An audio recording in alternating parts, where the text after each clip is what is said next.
मेरे प्यारे दोस्तों, कैसे हैं आप सभी। मुझे आशा है आप सभी अच्छे होंगे, ठीक होंगे, मजे में होंगे।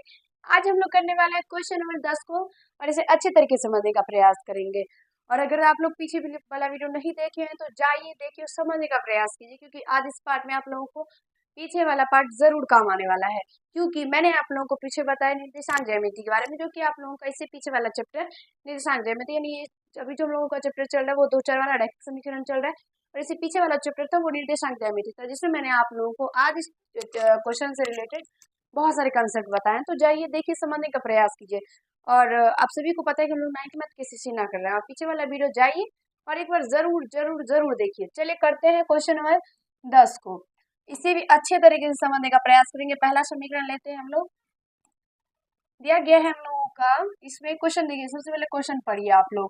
क्वेश्चन में कहा गया है x+2y = 6 का आलेख खींचिए। इसमें हम लोगों को कह रहा है आलेख खींचने के लिए। मेरे प्यारे दोस्तों, मैंने आप लोगों को बताए हैं निर्देशांक ज्यामिति के इंट्रोडक्शन पार्ट में आलेख कैसे खींचते हैं, इसके सारे कंसेप्ट क्या होते हैं, कहाँ पॉजिटिव नेगेटिव मान कैसे आता है, कैसे रखते हैं, कौन मूल बिंदु वगैरह वगैरह वगैरह वगैरह सब बताए। मैंने सारे कंसेप्ट एकत्रित करके आप सभी को बताए हैं। तो अगर आप लोग नहीं देखे हैं ना तो जाइए एक बार जरूर देखिए, कंसेप्ट को क्लियर कीजिए। मैंने आप लोगों को 9th 10th 11th 12th सारे जितना भी ये चारों जितना भी क्लास है, ये 9th 10th 11th and 12th, ये चारों क्लास के सारे निर्देशांक ज्यामिति के नोट्स पॉइंट मैंने आप लोगों को बता दिए हैं। तो मैंने आप लोगों से कहा कि आप लोग एक बार जरूर देखिएगा और आप लोग एक बार जरूर ही देख लीजिएगा उसे, क्योंकि आप लोगों को आज इस वीडियो में पता चलेगा कि उस वो कितना ज्यादा महत्वपूर्ण है। ठीक है, तो चलिए करते हैं। और आप सभी को पता है कि 9th 10th 11th 12th ये चारों में ये निर्देशांक ज्यामिति चैप्टर जो है वो रहता ही है। ठीक है, तो देखिए अब यहाँ से हम लोगों का जो समीकरण है वो है x+2y = 6। ये दो चर वाला रैखिक समीकरण है।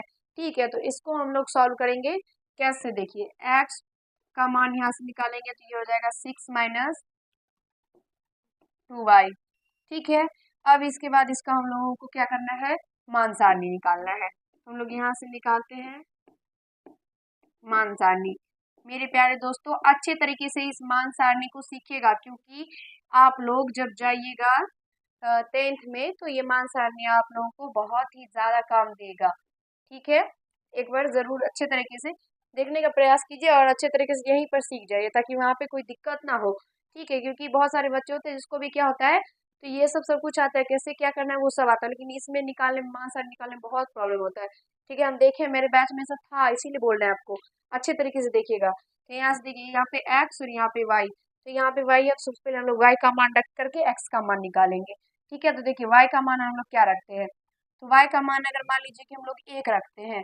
ठीक है, तो 1 रखेंगे तो क्या होगा, 6 - 2 गुना 1। तो यहाँ से क्या हो जाएगा, 2 को 1 से गुना करेंगे तो क्या होगा, 2 होगा, और 6 में से 2 को माइनस करेंगे तो ये 4 हो जाएगा। तो यहाँ से ये 4 हो जाएगा। ठीक है, फिर उसके बाद देखिए, फिर उसके बाद हम लोग रखेंगे, फिर उसके बाद हम लोग दूसरा मान रखेंगे। तो यहाँ से फिर उसके बाद हम लोग रखते हैं y का मान 2। तो y का मान 2 रखेंगे तो यहाँ से क्या,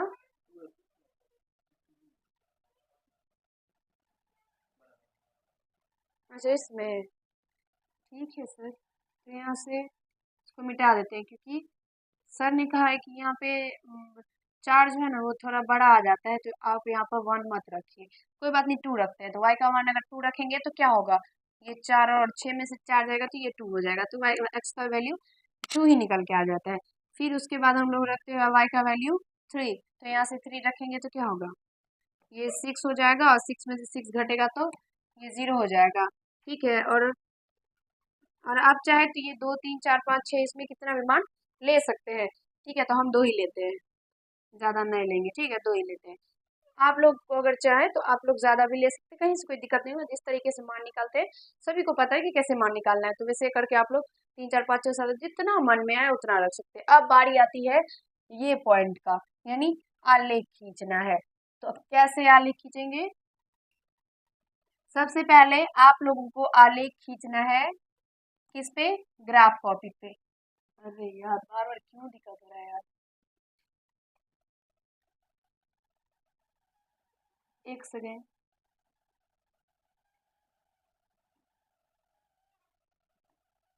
आप सभी ग्राफ कॉपी पे आलेख आलेख खींचिएगा, और आलेख का जितना भी क्वेश्चन आता है ग्राफ बनाने के बारे में, आलेख बनाने के बारे में, सारा कुछ आप लोगों को ग्राफ कॉपी पे करना है। ठीक है, उसमें क्या होता है, पूरा सही सही रहता है, उसमें पूरा लाइनिंग बना रहता है उसका। तो आप लोगों का जो है वो ग्राफ कहीं से कोई डगमग वगमग नहीं होगा, इसमें आप लोगों को एक्स और वाई का वैल्यू निकालने में आसानी होगी। ठीक है, तो चलिए इसमें हम लोग रखते हैं। तो देखिए इसमें एक्स का जो सबसे ज्यादा मान है वो 2 है, और वाई का जो है 3 है। तो यहाँ से हम लोग दोनों में 4 4 करके ले लेते हैं। तो यहाँ से, और यहाँ पर ये x होता है, ये x डैश होता है, ये y सॉरी ये y होता है, ये y डैश होता है। ठीक है, और इसके बारे में मैंने आप लोगों को बताया है निर्देशांक ज्यामिति के इंट्रोडक्शन पार्ट पे। तो जाइए और एक बार जरूर देखिए। फिर यहाँ से ये 2 होगा, ये 3 होगा, ये 4 होगा, ये 1, ये 2, ये 3 और ये 4। ये जो हम लोग मान लेते हैं सबके बीच का जो दूरी होता है वो समान होता है। जैसे अब हम लोग फ्री हैंड से बना रहे हैं अभी हम बोर्ड पे, तो आप लोगों को सही सही सही नहीं भी हो दिखता होगा। और सही बात है कि सही सही होता ही नहीं, हाथ से कैसे सही होगा। इसीलिए ग्राफ कॉपी पे ये क्वेश्चन हम लोग बनाते हैं।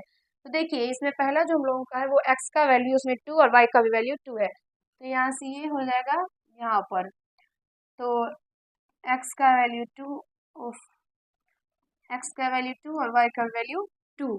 फिर उसके बाद एक्स का मान है 0 और वाई का मान है 3। तो यहाँ से एक्स का मान 0 और वाई का मान 3, तो यहाँ पर ये पॉइंट आ जाएगा 0 और 3। आप सभी को पता होना चाहिए कि सबसे पहले एक्स का मान लिखते हैं, फिर वाई का मान लिखते हैं, उसके बाद ये दोनों को मिला देना है इस साइड से, ये चलता चला जाएगा। ठीक है, गड़बड़ सरवर हो चुका है, लेकिन क्या कर सकते हैं, जैसा भी है मिला जुला के हो गया। उफ, चलिए जो भी है समझ जाइए कि ऐसे ही बनाना है। लगभग इसी तरीके से होगा, जब आप लोग ग्राफ को भी बनाइएगा ना तो पूरा सही सही बनेगा, आप लोगों को दिक्कत भी नहीं होगा उसमें। ठीक है, अब यहाँ से इसका जो ग्राफ है मतलब समीकरण है, ये है X plus 2y equal to 6। Same इसी तरीके से बनाना है। ठीक है, मुझे आशा है समझ में आ रहा होगा। समझने का प्रयास कीजिए और उसके बाद खुद से ट्राई कीजिएगा, तो अपने आप लोगों को बनेगा।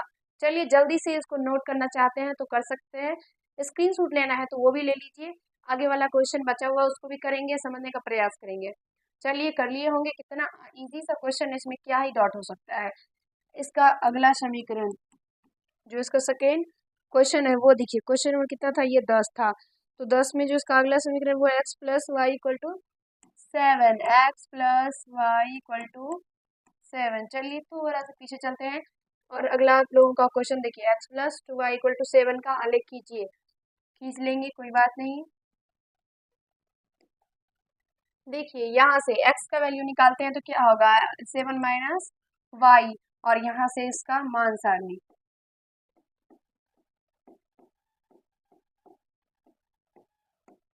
मान सारणी निकालेंगे तो x और y का वैल्यू निकल के आ जाएगा। तो यहाँ से x और ये y, तो y का वैल्यू अगर मान लेते हैं हम लोग रखते हैं कितना, 7 माइनस, ठीक है छोटा छोटा लेंगे, तो y का वैल्यू हम लोग रखेंगे 3, 3 रखते हैं। तो 3 7 में से 3 जाएगा तो 6, 4 सॉरी सॉरी गलती हो गया 4। तो y का वैल्यू रखिए 3, तो निकल के कितना आया, x का वैल्यू 4। फिर उसके बाद रखते हैं 4, तो निकल के कितना आएगा, 7 में से 4 जाएगा तो 3। तो y का वैल्यू रखिए 4, तो कितना निकल के आया 3। ठीक है, अब यहाँ तक करने के बाद क्या करना है, सभी को पता है कि क्या करना है, ग्राफ खींच रहे हैं।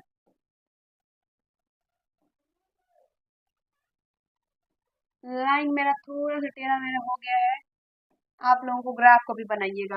ठीक है, यहाँ पर x, ये x डैश, ये y डैश, और ये ऊपर y। देखिए उधर पॉजिटिव होता है, इधर नेगेटिव होता है, नीचे भी नीचे जो होता है y डैश जो जहाँ पे लिखे हैं, और यहाँ पर ये मूल बिंदु होता है। पीछे में भी यहाँ पर लिख दीजिए, यहाँ पर ये मूल बिंदु होता है। मूल बिंदु का जो निर्देशांक होता है वो 0 0 होता है। ठीक है, बहुत कुछ बाकी है सीखने के लिए, इसीलिए मैंने कहा कि आप लोग जाके वो पार्ट ही एक बार देख लीजिए, सारा झोल ही खत्म। यहाँ पे 0, ठीक है, और उसके बाद देखिए उधर जो होता है वो पॉजिटिव और इधर नेगेटिव, नीचे जो होता है वो नेगेटिव, ऊपर जो होता है वो पॉजिटिव होता है। ठीक है, अब यहाँ से लिख देते हैं 1 2 3 4 5, 5 तक ले लेते हैं, क्योंकि इसमें x में हाईएस्ट जो है वो 4 है और y में भी इसका मान 4 ही है। तो यहाँ से 5 तक ले लेते हैं, एक बढ़ा के ले लेते हैं। ठीक है, 1 2 3 4 और 5, और इसका मान जो होता है बीच का दूरी होता है वो क्या होता है, समान होता है। तो यहाँ से कि पहला इसमें x का मान जो है 4 और y का मान 3 है। तो यहाँ से देखिए x का वैल्यू 4 और y का वैल्यू 3, तो यहाँ से ठीक है। तो यहाँ से देखिए x का मान 4 y का मान 3। फिर उसके बाद जो है x का मान 3 और y का मान 4 है, तो x का मान 3 और y का मान 4, तो यहाँ से हो जाएगा यहाँ पे, तो x का मान 3 और y का मान 4। और आप सभी को पता ही होगा कि हम लोग x का वैल्यू पहले और y का वैल्यू बाद में लिखते हैं। ठीक है, जैसे कि ये हम लोग कोई भी निर्देशांक जो उसको दर्शाते हैं तो x और y, पहले x उसके बाद y। ठीक है, अब ये दोनों को मिला देंगे।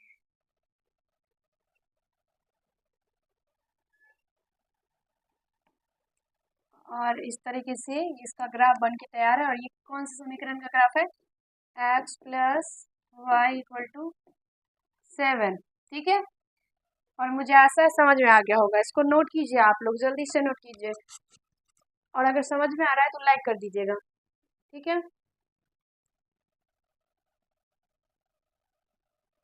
चलिए, मुझे आशा है आप लोग नोट कर लिए होंगे, समझ गए होंगे, सीख गए होंगे। थोड़ा सा पीछे चलते हैं, फिर उस पे जाएंगे। देखिए, दो क्वेश्चन मैंने आप लोगों को बता दिए, बहुत सा इजी सा क्वेश्चन था जो कि आप लोगों को समझ में आ गया होगा। अगर समझ में आ गया तो आप लोग कमेंट में जरूर बताइएगा। ये बाकी का दो क्वेश्चन 3 और 4 आप लोगों के लिए HW रहा, जो कि आप लोगों को बताना है कि बना या नहीं बना आप लोगों से। ठीक है, नहीं बनता है तो कोई बात नहीं, कमेंट कीजिएगा, फिर से बताएंगे। और इसको नोट नहीं किया तो नोट कर लीजिएगा। वीडियो अच्छा लगा हो तो लाइक कर दीजिएगा, चैनल पर पहली बार आया नए हैं तो लाइक सब्सक्राइब कर लीजिएगा। और कमेंट में जरूर बताइएगा कि वो क्वेश्चन आप लोगों से बना या फिर नहीं बना। अगर नहीं बना तो कमेंट कीजिएगा, फिर हम आप लोगों को फिर से वो क्वेश्चन बता देंगे, कोई बात नहीं, समझा देंगे। ठीक है, और आज इस पार्ट में हम लोग इतना ही करेंगे। अगला जो वीडियो आएगा उसमें हम लोग क्वेश्चन नंबर 11 को करेंगे। धन्यवाद।